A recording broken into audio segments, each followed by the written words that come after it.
Maintenant, au Portugal, 2 Québécoises ont perdu la vie après avoir été heurtées par un train. Elles étaient très appréciées dans leur communauté, qui est évidemment sous le choc. Il s'agit, il faut le dire, du 2e accident mortel impliquant des Québécois dans ce pays ce mois-ci. Les détails avec Lila Mouche. Ce reportage aujourd'hui sera 100% interprété avec l'aide de Farah, interprète des langues des signes québécoises et français. La communauté sourde de Montréal est aujourd'hui endeuillée après l'annonce du décès de Guylaine et Élise qui étaient parties toutes les deux en vacances au Portugal. Sur les réseaux sociaux, c'est une onde de choc pour la communauté sourde de Montréal.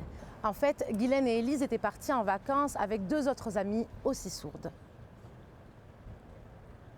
Ce que rapportent les médias portugais, c'est donc que ces 2 femmes se sont fait happer par un train. Au moment de l'accident, elles prenaient des photos. Le train a klaxonné, mais les femmes qui étaient sourdes ne l'ont pas entendu. Le conducteur n'a pas pu s'arrêter et l'accident mortel a été inévitable. Elles étaient membres de la Maison des femmes sourdes de Montréal. On est allé rencontrer celles qui les ont connues. En premier, c'est sûr que ça a été un choc pour tout le monde dans la communauté, autant pour Charline et pour moi, dans la communauté sourde. Et puis, c'est sûr qu'il y a des personnes qui les connaissaient plus ou moins. Mais c'est ça, c'est comme la communauté sourde, c'est comme une grande famille. Et puis, on est très soudés, très soudés ici à Montréal. Donc, c'est pour ça que ce soit les sourdes et malentendants. Tout le monde connaissait le nom de Élise et Guylaine. Donc, c'est sûr que ça nous a énormément touchés. Et c'est vrai que Élise et Guylaine étaient membres. Puis Élise, c'est vrai que ça fait plus de 10 ans, je pense qu'elle était membre ici, une membre fidèle. Elle participait aux activités, elle était là à la fête des 30 ans, Guylaine aussi.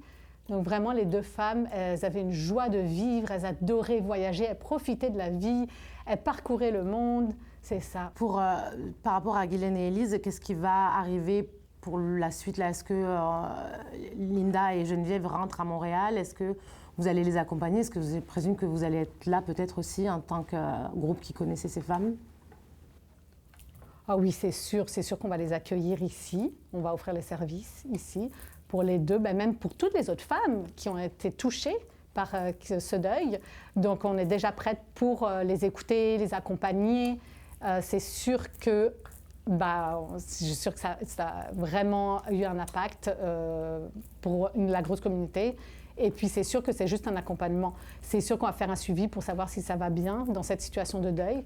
Mais ça va être un accompagnement. Après, c'est sûr que quand c'est des gros deuils, il y a des spécialistes.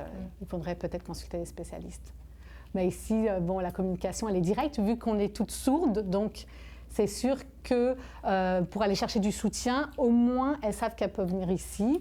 Donc, parce que c'est ça, c'est une situation de deuil. On en prend la responsabilité, nous, pour aller chercher des références, des rendez-vous, des interprètes, tout ça. Ça leur enlève un poids à leur conscience. Et puis, elles peuvent vivre ce moment de deuil. À Montréal, Lila Mouche pour Nouveau Info.